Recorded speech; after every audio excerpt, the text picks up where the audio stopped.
नमस्कार साथियों, एक बार फिर प्रधानमंत्री आवास योजना 2.0 के तहत 1 करोड़ नए आवासों के लिए ऑनलाइन आवेदन स्टार्ट हो चुके हैं, जिसके तहत आपको शहरी क्षेत्र में मकान बनवाने के लिए सरकार के द्वारा 2.5 लाख रुपए दिए जाएंगे।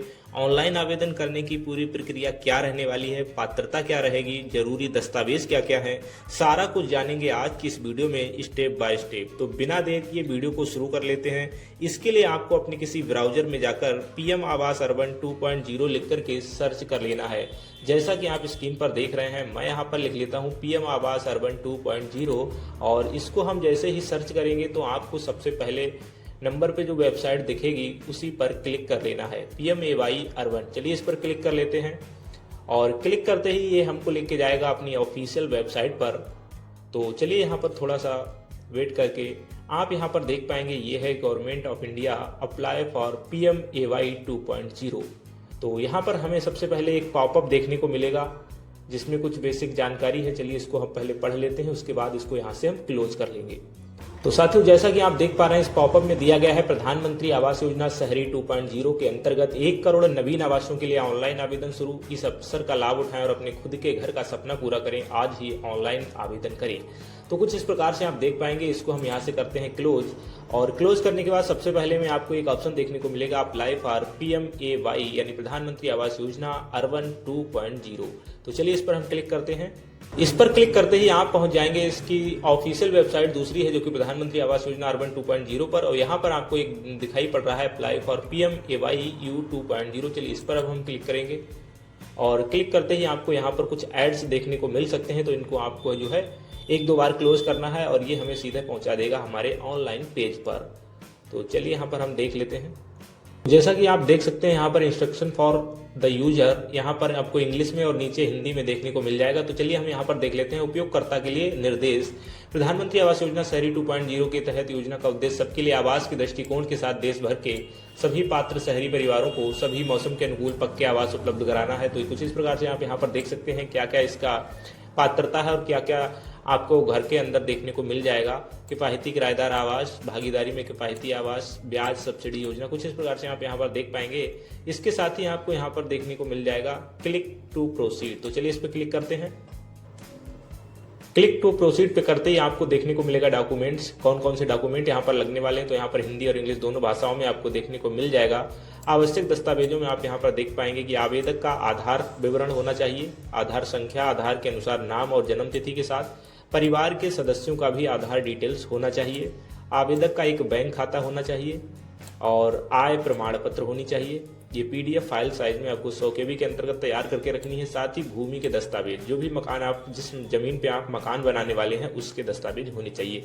तो मात्र इन 5 दस्तावेजों के साथ आप इसके अंतर्गत ऑनलाइन आवेदन कर सकते हैं। तो चलिए हम इतने दस्तावेजों को क्लियर करने के बाद प्रोसीड बटन पे क्लिक करेंगे और हम पहुंच जाएंगे अपने ऑनलाइन पेज में। तो कुछ इस प्रकार से आप यहाँ पर देख सकते हैं। सबसे पहला पेज है, यहाँ पर आपको अपना राज्य सेलेक्ट करने को बोलेगा। तो चलिए यहाँ से हम अपना राज्य यहाँ से सिलेक्ट कर लेते हैं।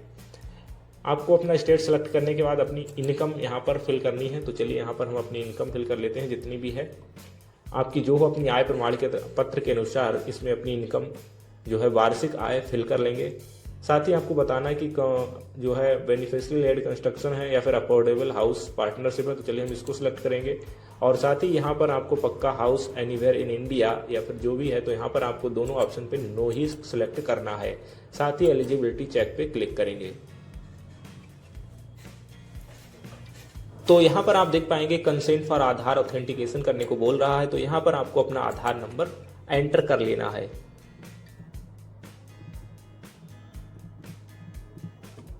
आधार नंबर एंटर करने के बाद जो भी व्यक्ति का आधार अपने नाम से कर रहा है उसको यहाँ पर अपना नेम एंटर कर लेना है।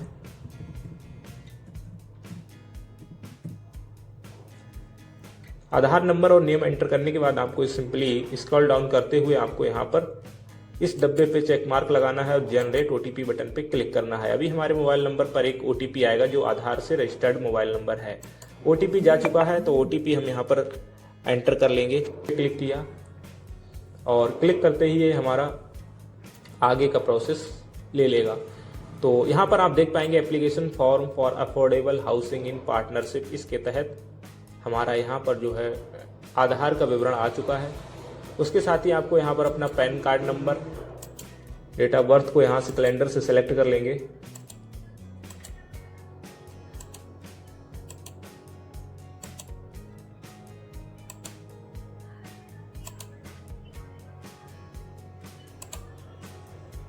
डेट ऑफ बर्थ सेलेक्ट करने के बाद यहाँ पर हम अपना रजिस्टर्ड मोबाइल नंबर एंटर करेंगे।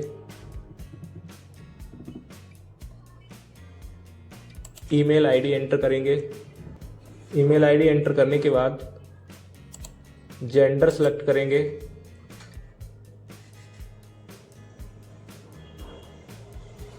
उसके बाद मैरिटल स्टेट बताएंगे, मैरिड हैं अनमैरिड हैं। उसके बाद बोल रहा है कि आप अनाथ हैं, तो यस बिल्कुल नहीं। इसके बाद अपने फादर्स का नेम डालना है, पिता का आधार संख्या डालना है। देन आधार के अनुसार माता का नाम और माता का आधार संख्या डालना है और रोजगार की स्थिति बतानी है, सेल्फ एम्प्लॉयड है, सैलरीड है, लेबर है, क्या है उसके अनुसार आप अपना सेलेक्ट कर लेंगे। अदर हैं तो अदर सेलेक्ट कीजिएगा। साथ ही आपको आवेदक का व्यवसाय बताना है, क्या व्यवसाय है, आप जो भी आपका यहाँ पर व्यवसाय है उसको सेलेक्ट कर लीजिएगा। ठीक है, अदर्स हैं, अगर कोई यहाँ पर आपको सूची में ना मिले तो अदर सेलेक्ट कर लेंगे। तो यहाँ पर व्यवसाय सेलेक्ट करने के बाद कि अपना रिलीजन यहाँ पर सेलेक्ट करना है, हिंदू मुस्लिम जो भी हैं। कैटेगरी सेलेक्ट करनी है, ओबीसी एससी एसटी जनरल। अगर आप OBC SC ST general category के तहत आते हैं तो फिर आपको यहाँ पर निवास यानी कि जाति प्रमाण पत्र देना पड़ सकता है। साथ ही आपको शैक्षणिक योग्यता बतानी है और क्या आप किसी और योजना का लाभ ले पाए हैं तो बिल्कुल नहीं। और नो बटन पर क्लिक करके सेव एंड कंटिन्यू पे क्लिक करेंगे। सेव एंड कंटिन्यू पर क्लिक करने के बाद आपको यहाँ पर देखने को मिलेगा थोड़ा प्रोसेस और यहाँ पर आप देख सकते हैं record save successfully. Then okay button पे क्लिक करेंगे। क्लिक करते ही आपके सामने निकल के आएगा आपका फैमिली मेंबर डिटेल्स। तो यहाँ पर आप देख पा रहे हैं ये खुद का नाम है और उनके माता पिता का नाम है जो आवेदक फॉर्म भर रहा है। साथ ही आप यहाँ पर देख पाएंगे एडिट और डिलीट का भी बटन दे रखा है। तो यहाँ पर जो जानकारी अभी यहाँ पर फिल नहीं हो पाई है, जैसे माता और पिता का DOB और साथ ही ऑक्यूपेशन यानी व्यवसाय है, तो यहाँ से आप एडिट बटन पे क्लिक करके ये डिटेल इसमें ऐड करेंगे। और साथ ही एक ऑप्शन ये आपको नीचे में जो दिख रहा है, यहाँ पर आपको अपनी वाइफ का नाम एंटर करना है अगर आप मैरिटल हैं, या फिर घर में और जो पर्सन है उनको यहाँ पर ऐड करना है एक एक करके। तो इसके लिए आप जैसे वाइफ है, अनमैरिड सन है, अनमैरिड डॉटर है, फादर मदर जो भी है जो यहाँ से हो नहीं अभी ऐड नहीं हुए हैं तो उनको साथ ही आप ऐड बटन पे क्लिक करके यहाँ से ऐड कर लेंगे और सेव एंड कंटिन्यू पे क्लिक करेंगे। तो चलिए हम यहाँ पर एडिट बटन पे क्लिक करके फादर्स की जो डेट ऑफ बर्थ है उसको यहाँ से एंटर कर लेते हैं। तो यहाँ पर कैलेंडर की सहायता से आप अपने पिताजी की जो डेट ऑफ बर्थ है आधार के अनुसार उसको यहाँ से सेलेक्ट कर लेंगे। तो चलिए डेट ऑफ बर्थ सेलेक्ट कर चुके हैं। इसके बाद आपको यहाँ पर व्यवसाय उनका चयन करना है, क्या ऑक्यूपेशन है उनका। तो चलिए यहाँ से हम जो है फार्मर सेलेक्ट कर लेते हैं और अपडेट बटन पर क्लिक करते हैं। अपडेट पर क्लिक करने के बाद ठीक इसी प्रकार से आपको अपनी माता का DOB और ऑक्यूपेशन देना है और साथ ही अपनी वाइफ का या फिर अनमैरिड डॉटर है या फिर सन है तो उनका डाटा यहाँ पर आपको ऐड करना है। तो उनका नाम और साथ ही कैलेंडर के माध्यम से उनकी भी जन्म तिथि ऐड करेंगे। तो यहाँ पर जो है हम मैरिड की अवस्था में हैं तो यहाँ पर अपने वाइफ का डाटा ऐड कर रहे हैं और साथ ही उनकी जन्म तिथि को ऐड कर रहे हैं। आप भी कुछ इस प्रकार से कैलेंडर के माध्यम से जन्म तिथि ऐड करेंगे और रिलेशन बताएंगे। तो क्या है, वाइफ है, यहाँ पर पुरुष है, महिला है वो बताना है और साथ ही आधार संख्या आपको उनका देना है। ये कॉलम जो है आपको अलग से ही एंटर करना पड़ेगा क्योंकि इसका ऑप्शन नहीं होता है। और साथ ही उनका भी व्यवसाय बताना है। अगर हाउस वाइफ है तो हाउस वाइफ सेलेक्ट कर लीजिएगा, अन्य किसी श्रेणी में आती हैं तो उनका जो है ऑक्यूपेशन यहाँ से सेलेक्ट कर लेंगे। तो चलिए यहाँ पर हम हाउस वाइफ को सिलेक्ट कर लेते हैं और ऐड बटन पर क्लिक कर लेंगे। ऐड बटन पर क्लिक करते ही हमारा रिकॉर्ड सेव हो जाएगा और साथ ही सेव एंड कंटिन्यू बटन पर क्लिक करेंगे। तो यहाँ पर आप देख सकते हैं ये भी हमारा रिकॉर्ड सेव सक्सेसफुली हो चुका है। अभी हम तीसरे कॉलम पर पहुँच चुके हैं जिसमें है हाउस होल्ड डिटेल्स। तो यहाँ पर अपने परिवार से संबंधित थोड़ा सा जानकारी देनी है। अब इस कॉलम पे आपको जो है आय प्रमाण पत्र अपलोड करना है जिसमें कि 3 लाख से कम की इनकम होनी चाहिए। तो चलिए यहाँ से हम अपना आय प्रमाण पत्र यानी इनकम सर्टिफिकेट को सिलेक्ट करके अपलोड बटन पर क्लिक करके इसको अपलोड कर लेते हैं। आय प्रमाण पत्र अपलोड हो चुका है तो income proof upload successfully, okay पे क्लिक किया और साथ ही इसको स्क्रॉल डाउन करके नीचे बढ़ेंगे तो यहाँ पर पूछ रहा है कि आपको इस कस्बे या शहर में रहने के जो वर्ष हैं वो कितने वर्षों से आप रह रहे हैं।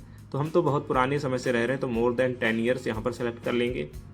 घर का स्वामित्व बताना है, खुद का है, रेंटेड है या फिर नो हाउस, घर है ही नहीं आपके पास। तो यहाँ से आप अपने अनुसार सेलेक्ट कर लीजिए। ज़मीन है तो ऑन कर लीजिए, यहाँ पर आपको ज़मीन के दस्तावेज देने पड़ेंगे। रेंटेड है तो आपको रेंट एग्रीमेंट देना पड़ेगा, और नो हाउस है तो फिर आपके लिए उस तरह की व्यवस्था देनी होगी। तो यहाँ पर कुछ इस प्रकार से सिलेक्ट करने के बाद और सेव एंड कंटिन्यू बटन पर क्लिक करेंगे। सेव एंड कंटिन्यू बटन पर क्लिक करते ही आप पहुँच जाएंगे इसके नेक्स्ट पेज पर। रिकॉर्ड सेव सक्सेसफुली हो चुका है, और अब आपको यहाँ पर मिलेगा एड्रेस डिटेल्स, जिसमें आपको प्रेजेंट डिटेल्स यानी कि वर्तमान एड्रेस, और तो चलिए यहाँ पर वर्तमान एड्रेस, गली मोहल्ले का नाम यहाँ पर आपको बता देना है। और मोहल्ले का नाम बताने के बाद साथ ही आपको अपना स्टेट सेलेक्ट करना है, जो भी स्टेट आपका है वो सिलेक्ट करेंगे। डिस्ट्रिक्ट को सिलेक्ट करेंगे, और डिस्ट्रिक्ट सेलेक्ट करने के बाद आपको अपने उप डिस्ट्रिक्ट यानी कि तहसील को सिलेक्ट कर लेना है। और कुछ इस प्रकार से आप देख पाएंगे एड्रेस आपको दो तरीके से देखने को मिलेगा। एक तो परमानेंट वाला होता है, और वो जो होता है ना स्थायी और अस्थायी पता। तो एड्रेस में कुछ बेसिक सा है, इसको आप अपने अनुसार एंटर कर लीजिएगा। तहसील, स्थान, सिटी और पिन कोड, ठीक है। तो यहाँ पर टिक का ऑप्शन नहीं मिलता है। प्रेजेंट और परमानेंट आपको दोबारा से फिल करना पड़ेगा। अलग है तो अलग सेम फिल कर लीजिए, सेम है तो सेम फिल कर लीजिए, ठीक है। एड्रेस फिल करने के बाद आप नीचे में देख पाएंगे, तो चलिए यहाँ पर हम पूरा एड्रेस कंप्लीट फिल कर लेते हैं। तो परमानेंट एड्रेस फिल करने के बाद आप यहाँ पर देख पाएंगे AHP प्रोजेक्ट लोकेशन डिटेल, जहाँ पर आप मकान चाहते हैं वो एड्रेस आपको यहाँ पर देना है। ये एड्रेस बिल्कुल भी मिसमैच नहीं होना चाहिए, जहाँ पर आपको मकान बनवाना है वो वाला एड्रेस है यहाँ पर। तो चलिए इसको भी हम फटाफट से फिल कर लेते हैं, फिर मिलते हैं। तो चलिए कंप्लीट एड्रेस फिल करने के बाद यहाँ पर आपसे पूछ रहा है क्या आपने किसी AHP परियोजना की पहचान की है, तो बिल्कुल नहीं। और सेव एंड कंटिन्यू पर बटन क्लिक करने के बाद लास्ट स्टेप हमारा होता है बैंक डिटेल्स का। और बैंक डिटेल्स में आपको सबसे पहले अपना बैंक खाता नंबर दर्ज करना है। उसके बाद आपको बैंक खाता संख्या जो है वो कंफर्म करना है। बैंक खाता संख्या कंप्लीट कंफर्म करने के बाद IFSC कोड देना है, जो आपके बैंक पासबुक पे मिल जाएगा। चलिए IFSC कोड को एंटर करने के बाद गेट फैच डिटेल्स पर क्लिक करेंगे। गेट बैंक डिटेल्स पर क्लिक करेंगे, और क्लिक करते ही आपके सामने आपकी बैंक ब्रांच पूरा एड्रेस आ जाएगा। ऑनलाइन वेरीफाई कर लेगा। यहाँ पे पूछ रहा है तो यहाँ पे आपको नो पे ही सिलेक्ट करना है, और साथ ही ये 2 चेक मार्क दिए गए हैं, इनको टिक करेंगे। और टिक करने के बाद यहाँ पर आप देख पाएंगे एनेक्चर पूरा आपको दे दिया गया है। इसकी कुछ शर्तें हैं, इंग्लिश और हिंदी दोनों भाषाओं में आप यहाँ पर देख पाएंगे। आपका कंप्लीट नेम एड्रेस के साथ साथ डेट रहेगी, और नीचे यहाँ पर आपको पूरा हिंदी में देखने को मिल जाएगा। तो इसको आप कंप्लीट पढ़ सकते हैं, क्या क्या शर्तें हैं और क्या आपके ऊपर कार्रवाई हो सकती है, वो सारा कुछ है। अगर आप फर्जी फॉर्म भरते हैं तो फिर आपके पास समस्या भी आ सकती है, क्योंकि अगर आपके पास पहले से ही मकान है और फिर भी आप अप्लाई करते हैं तो हो सकता है आपके पास कानूनी कार्रवाई की जाए। तो साथियों कुछ इस प्रकार से आप भी इसका फॉर्म अप्लाई कर सकते हैं। यहाँ पर आप शर्तें ध्यान से पढ़ लीजिएगा क्या क्या दी गई हैं, ठीक है। 3 लाख रुपए से वार्षिक आय जो है आपकी कम होनी चाहिए। भारत के किसी भी हिस्से में आपका पक्का आवास नहीं होना चाहिए, तभी आप इस योजना का लाभ ले सकते हैं। और 20 वर्षों में राज्य सरकार या भारत सरकार की किसी भी आवास योजना के तहत आपने लाभ ना उठाया हो। तो कुछ इस प्रकार से आप ये सारी शर्तें 8 हैं, इनको पढ़ लीजिएगा। उसके बाद ही अपने फॉर्म को सबमिट कीजिएगा। तो यहाँ पर दिया गया है, मैं एतद द्वारा घोषणा करता हूँ कि मेरे आवेदन पत्र में दी गई जानकारी मेरे सर्वोच्च जानकारी और विश्वास के अनुसार सत्य और सही है। मैं इस योजना में प्रस्तुत करने में न केवल योजना से अयोग्य घोषित किया जाऊंगा, बल्कि मेरे ऊपर PMKVY 2 योजना के तहत जो है कानूनी कार्यवाही भी की जा सकती है। तो फाइनली आपको चेक मार्क पे क्लिक करके फाइनल सेव बटन पर क्लिक करना है।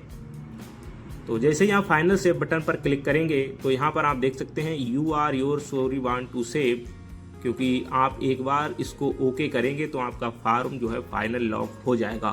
तो अभी आप इसको चेक कर सकते हैं कि कुछ कमी तो नहीं है, क्योंकि एक बार चेक कर लिया, ओके कर दिया तो आपका फॉर्म जो है फाइनल लॉक हो जाएगा। तो कुछ इस प्रकार से आप भी यहाँ पर सबमिट कर सकते हैं। मैं यहाँ पर सबमिट नहीं करूँगा, क्योंकि मुझे इस योजना का लाभ नहीं चाहिए। मेरे पास पक्का मकान पहले से ऑलरेडी है।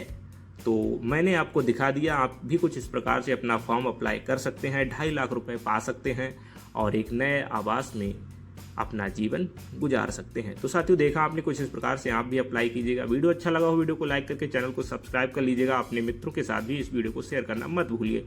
तो चलिए मिलते हैं ऐसे किसी नेक्स्ट वीडियो में, तब तक के लिए आपका बहुत बहुत धन्यवाद।